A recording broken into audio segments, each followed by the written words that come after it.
Reading from Chapter 3, Poison Light.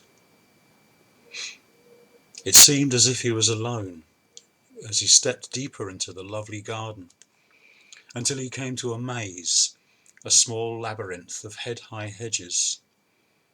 As he stood in the entrance, he caught a hint of perfume again.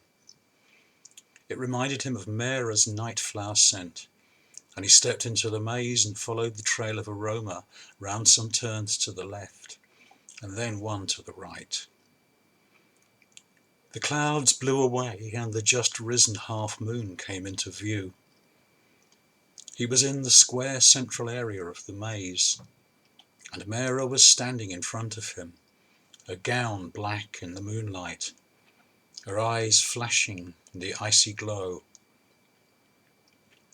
She raised a finger to her lips, her other hand swung over her head, seeming to draw a lazy thread of light behind it. She twirled theatrically, up on her toes, whirled close to him, her skirt rustling against his thigh, her perfume carried on the hot scent of her body. Then she stood in front of him, her breast rising and falling, her lips just parted as if singing silently. Slowly she raised her arms above her head, and this time Alex was sure he saw milky radiance arcing between her palms. His breath coming fast and deep, he stepped forward and placed his fingertips on each of her hips, leaving a trail of soft, cold light in the wake of his movement. She groaned operatically. Alex pulled her to him. Their eyes met, and he bent to kiss that incredible mouth. Time stretched into stillness while the taste and scent of her sank into him, marking him, linking him to her at a deeper level than cellular. In silent, careful urgency, they undid each other's clothes and knelt face to face on the soft ground. They moved together so that she sat across Alex's thighs, and then she sank down onto his erection. Time snapped. The world stopped moving. He couldn't be sure he was breathing. At some stage they unwound from each other and lay silent on the tiny lawn at the heart of the maze, drenched in cold light and soft air, sweat cooling on their hot skin. Then she said, "Come, I've got something to show you," stood and picked up her gown. They dressed, and she led Alex through the maze and out the other side. The ground fell away here, and across the rooftops she saw the oily glint of the waterway. She stepped down into a sunken alleyway, half choked with broken bricks. They descended the slope between patched ancient walls, down to a balustrade of crumbled stone lapped by the heavy black water. She raised her arm, pointing across the channel where the other edge of the water blended imperceptibly into the darkness of the land.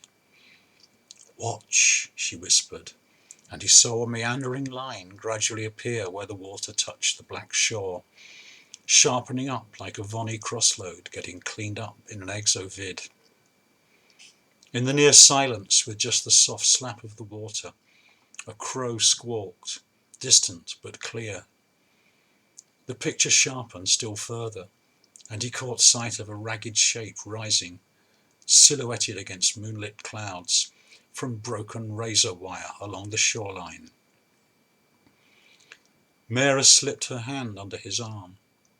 "The dump there, it's radioactive, part of the story of the rise of the Pyrenees."